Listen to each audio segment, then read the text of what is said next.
My dear children, you, the children of today, are passing through a terrible period in the world's history. We, the people of Australia, have cheerfully taken up our part in this struggle to secure for you a way of life more peaceful and happy than is ours today. Now, I want you to do your bit for the safety of this wonderful country in which we live.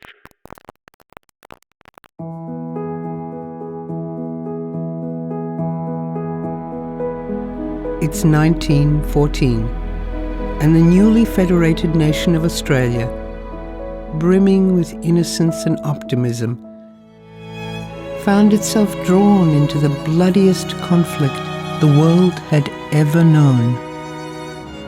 Whilst Australia's sons were fighting on the other side of the world, those left behind banded together to clothe, feed, and provide comforts to the troops on the front line. These remarkable contributions made on the home front ushered in a new wave of social, vocational, and economic change, a direct result from doing their bit.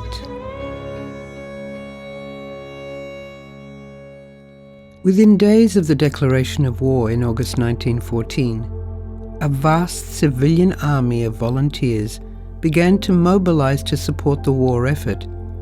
Hundreds of local patriotic funds were established across Australia to support specific causes. As the services of funds began to overlap and others struggled to deliver relief to their intended destination, the major state-based patriotic funds amalgamated into a single national body to form the Australian Comforts Fund. For a small country town, Clarendon was well represented by patriotic funds and charities. Some of these included the Red Cross, YMCA, Girl Guides, CWA, and the Helping Hand League.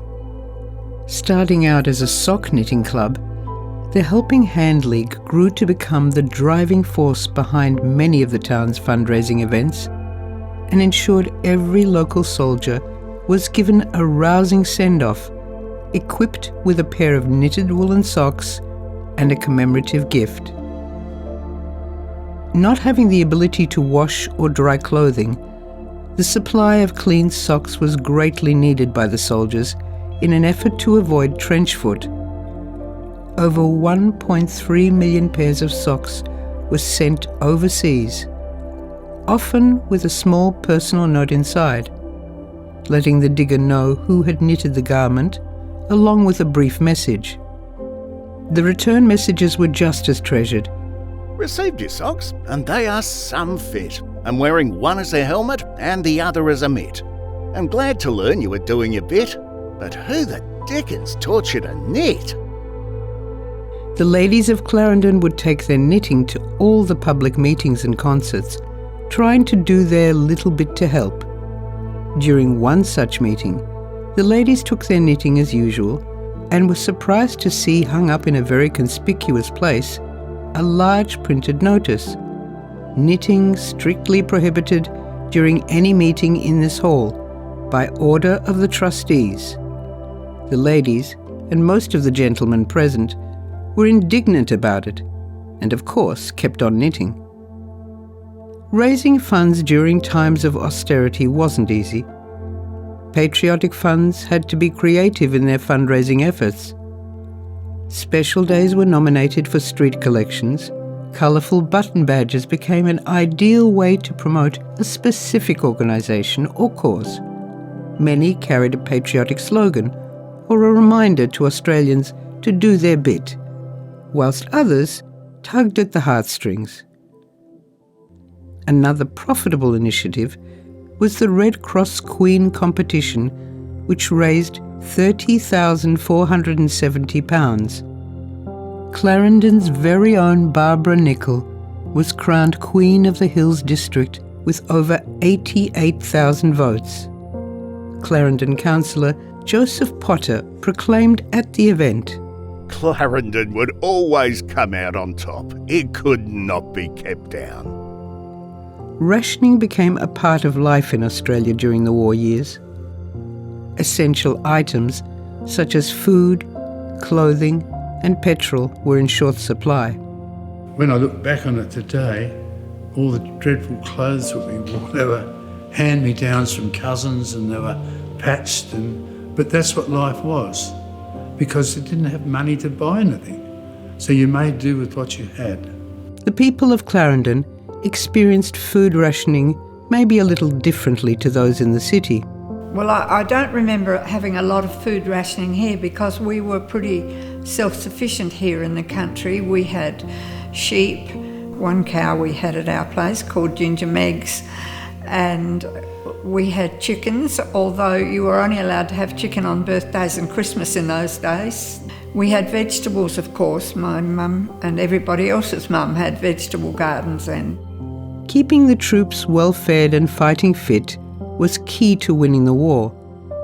When the Japanese invaded Nauru in 1942, it disrupted Australia and New Zealand's fertiliser supply. Finding an alternative source of nutrient for wartime crops came in the form of ground-up bones. The children of the school's patriotic fund answered the call and began scouring the countryside collecting bones.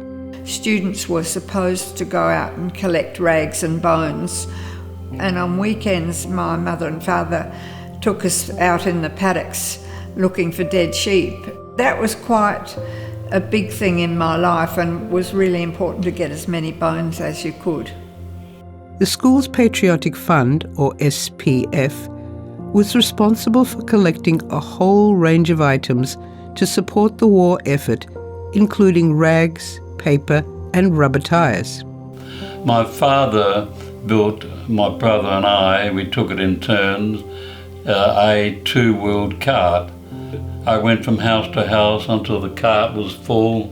On a Monday morning, the teacher would offload the carts and assign a value to each item, and each student had a scorecard which was marked up, and then as the scorecard progressed, we were given a badge, and then gradually bars were added to the badge to a maximum of 6. The SPF efforts were a huge success. When it closed after the war in 1946, it had raised over £400,000, equivalent to $27 million in 2022. With many family breadwinners away serving, the government began to mobilise the population, encouraging women to fill the gaps left in the workforce. Today, every man and woman in the country over 16 years of age is under direct government control through the manpower authorities. Whether it pleases you or not, you're no longer an individual, but a number, rapidly to become a unit of the fast-growing war machine. These women made a statement about their capabilities when Adelaide became an arms-making machine for the World War II campaign. By the end of World War II, South Australia was the largest manufacturer of munitions in the country. The Salisbury Explosives Complex was so enormous that legislation passed to commandeer the entire brickmaking industry to construct 1,600 buildings on site. Women played a pivotal role in the industry's success, making up 4,000 of the 6,480 strong labour force. During the Second World War, women made vital contributions to the newly formed auxiliary services. Many volunteers of the Australian Women's Land Army were city girls with virtually no experience of life and work on the land.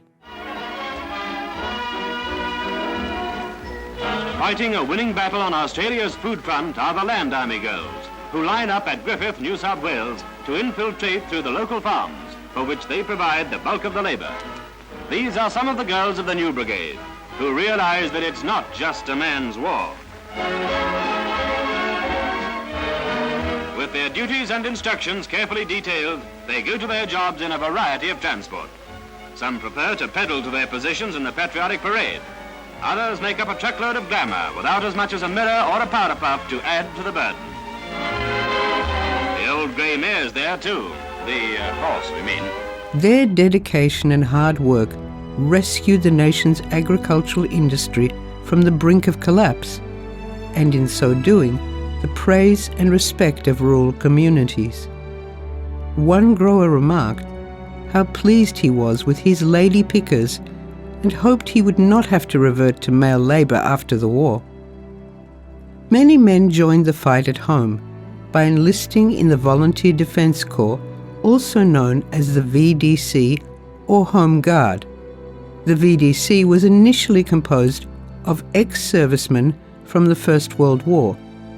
Clarendon had its own unit of the VDC.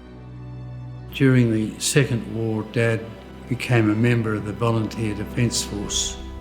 I remember when I was about 3 or 4, Dad coming out from the house at home, waiting for a truck to come by, which no doubt I think was Mr. Dave Spencer's truck. And on the back of the truck was a number of men, locals, and they would all go down to the rifle range at the back of McLaren Flat on Rifle Range Road, back of Pertalinga Winery. And there they do rifle shooting practice. The VDC played an important role in securing critical infrastructure from possible attack. The Clarendon Bridge was a vital link between the north and the south, and the only way to cross the Onkaparinga River for many miles around. The VDC manned sentry posts at either side of the bridge. Charges were also laid on the bridge, and in the event of an invasion from Victor Harbour, the bridge would be destroyed to slow the approaching enemy. At the conclusion of both wars, many volunteers were still caring for the wounded soldiers and the families of the fallen. Organisations continue to raise funds to erect memorials to those who had made the ultimate sacrifice. Living through the war tested Australia's resilience and resolve.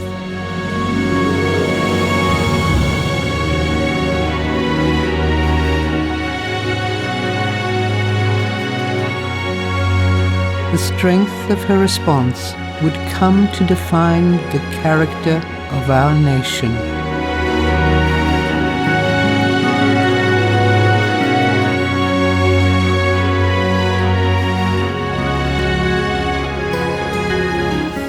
He always looked after those that didn't have something.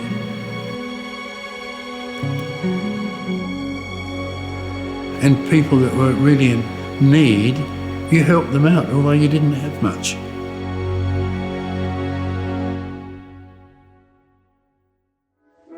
Keep the home fires burning while your hearts are young.